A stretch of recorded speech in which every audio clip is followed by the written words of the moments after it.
loans. Don't fall into the trap of being too optimistic. So you start lying to yourself about how much time is it gonna, I think I can fix this one quickly. Oh, how much effort? It's not gonna take too much effort. I think there's a bigger potential. I think, don't fall into that trap. Be realistic. Open your eyes and look.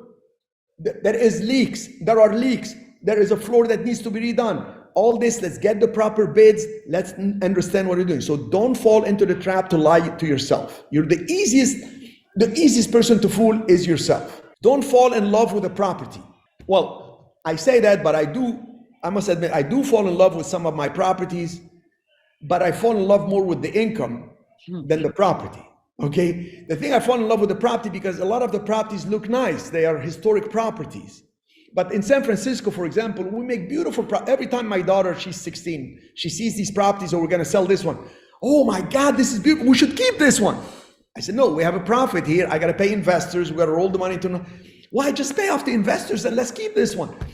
Look, this is the business model. We buy them, fix them and sell them. Fall in love with the properties that we have. So don't fall in love with the properties to a point where it also clouds your decision-making. Love the income instead. And don't put your ego in these properties. It's just business. Don't talk about the deals that you have unless you have them locked in. People start talking about a property, they don't even have it under contract. This guy tours a bunch of people on a property, we're gonna change this into a hotel, and when we're raising the money, we're gonna do this, would like to know. So the people going there invited me. So I'm touring with the guy, I'm very quiet. Then he turns around and he said, your name again? And I said, oh, my name is Sharif. And he goes, oh, you're Sharif Medawar? Oh, I saw your names on the buildings over here.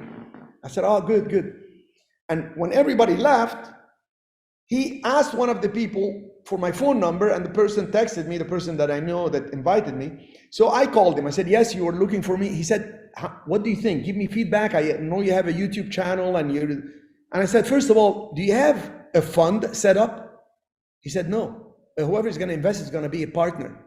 I said, man, you're asking for trouble. The SEC will, the minimum they will do is they will send you a letter and subpoena you to explain why in the hell you're raising money without notifying the Securities and Exchange Commission. What structure do you have? Show us the LLC. Who is your attorney? He says, oh, I didn't know that. Number two, do you have it under contract? He said, no. I said, my God, the owner was sitting downstairs. The owner approached me to buy from him the chandeliers because he recognized me right away because I'm known here in Puerto Rico now. And he even insisted I take pictures of the chandeliers. I said, if you don't have it under contract, one of these investors that you're touring is going to steal it from you. He said, oh, I didn't think of it this way. But I think people have integrity. Not when it comes to money. Sometimes people don't. Here is, by the way, one of his beautiful chandeliers that he insisted I take a picture of it. Here is one of the chandeliers. And when I asked him how much, he said $1,500. Chandelier, I prefer to stay in the dark and light a candle. Not because I'm spiritual, but because I like to save money. Okay, anyway. Don't fall in love with the property. Don't talk about your deal unless you have it under contract. Structure it the right way. If you need to set up a fund, if you're gonna set up with a partner, then do the LLC with the proper operating agreement. Make sure you get the proper zoning. Zoning before closing. I'd like you all to repeat quietly in your head. Zoning before closing. Zoning before closing, if you're actually getting something from the ground up. Don't lease to weak tenant. I told you that on the do's, and I'm telling you on the don't get weak tenants. One time I felt bad for this lady. I'm a single mom, help me out. I'm gonna be right here, and it's gonna be a little kindergarten for kids like my kids. I get to see my kids and make a business. And I was like, oh my God, what a great thing. I confused charity with business. I offered her the space. Thank God I had the presence of mind last minute to get her to get me a performance bond. Guess what?